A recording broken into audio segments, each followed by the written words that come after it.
procurement manager in IEBC and installed a puppet to manage this tender.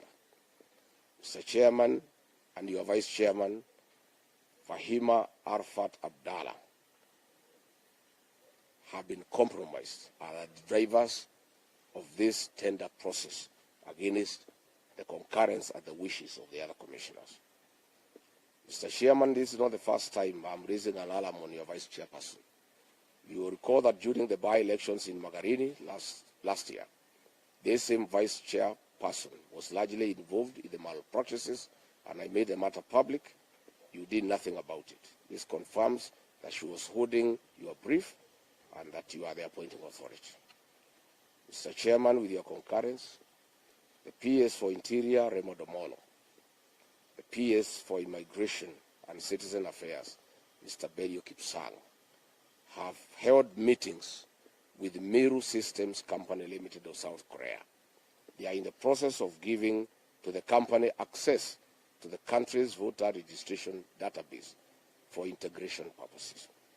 But Kenyans are asking, who is Miru Systems Company Limited? This is a South Korean company with a very bad history of rigging elections across the world. Their global failures are well documented, having faced allegations of faulty technology in Argentina, Philippines, and the DRC, where they deploy their equipment and technology. In 2018, Miru Systems Company Limited supplied BVR kits to the Democratic Republic of Congo. Reports show that they delivered the election equipment 6 months late. Following the controversy, the South Korean government publicly distanced itself from this company. In the Democratic Republic of Congo in 2023, election observers reported that up to 45% of polling stations experienced equipment malfunctions, and this potentially excluded 17 million Congolese from voting.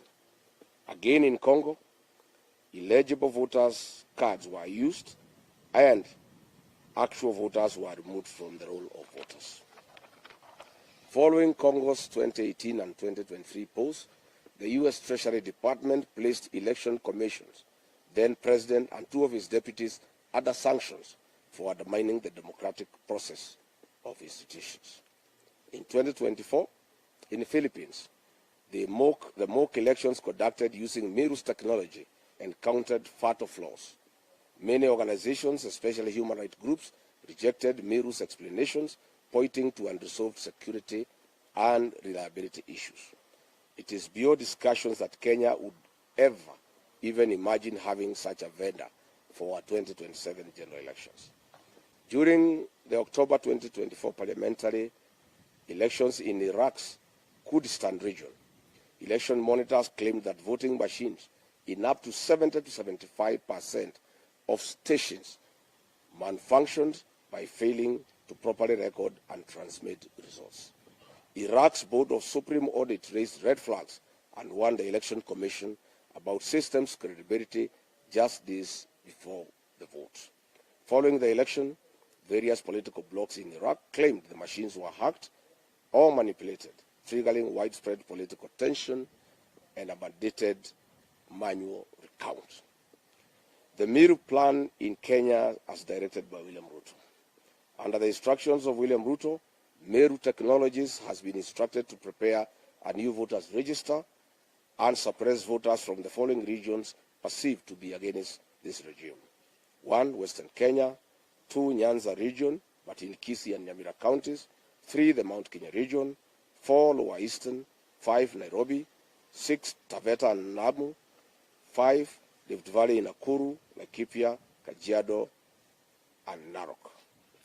We appeal to our development partners and embassies accredited to the Republic of Kenya to take note of this threat to Kenya's electoral democracy. The company should be banned and never allowed to manage any election or supply its equipment and technology to this country.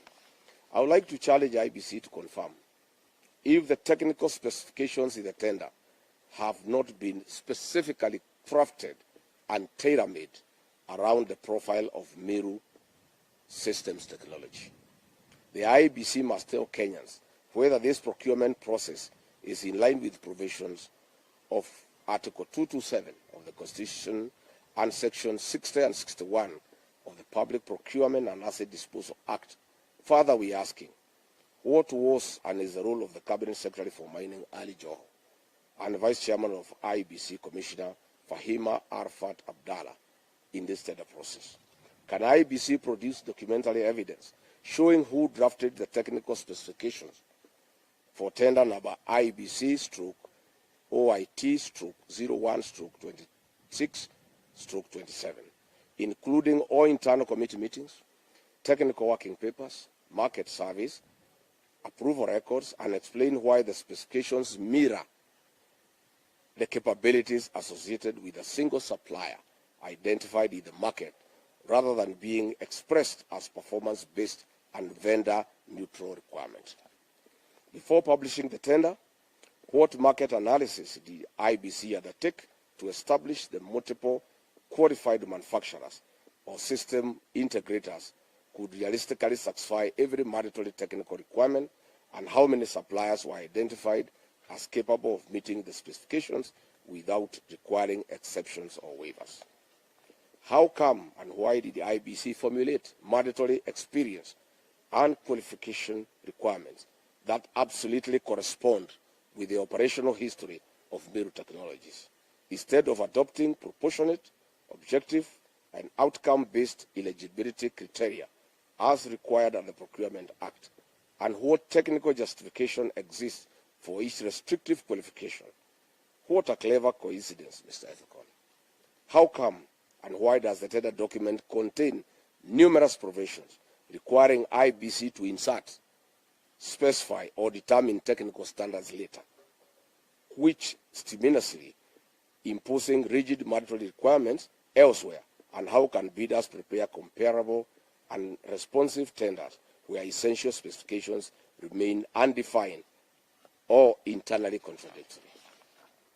Why did the IEBC require a tender security of 30 million shillings while failing to disclose sufficient information regarding the quantities, commercial scope, estimated procurement value, or the budgetary basis necessary to demonstrate compliance with Section 61 of PPADA, and how are bidders expected to assess commercial risk under those circumstances? Finally, given that the Constitution requires procurement to be fair, equitable, transparent, competitive, and cost-effective, what safeguards did IEBC implement during the drafting stage to ensure that no manufacturer's proprietary, architecture, certification profile, or product ecosystem, including that associated with the Miru Systems, was embedded into the mandatory specifications in a manner that excluded otherwise qualified competitors? Kenyans should also be made aware that William Ruto's captured parliament has deliberately delayed the passing of the Elections Amendment Bill 2024 that contains provisions that touch on technology.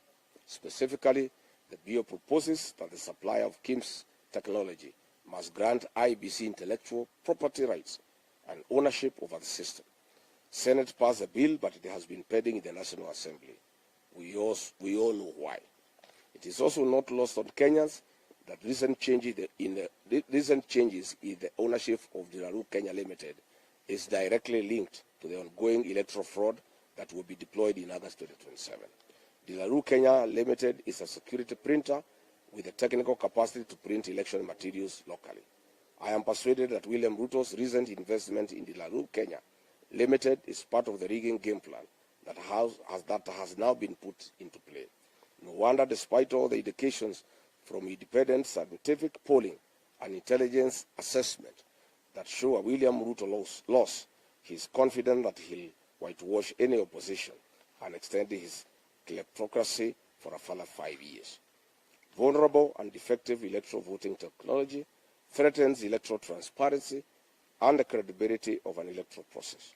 Any attempt to change the election management system technology less than 11 months to the 2027 general election is a recipe for failure and chaos. The real mischief of IEBC, as directed by William Ruto, is to interfere with the voter register during the digital migration of data from the Smartmatic KIMS to the Miru technology kits.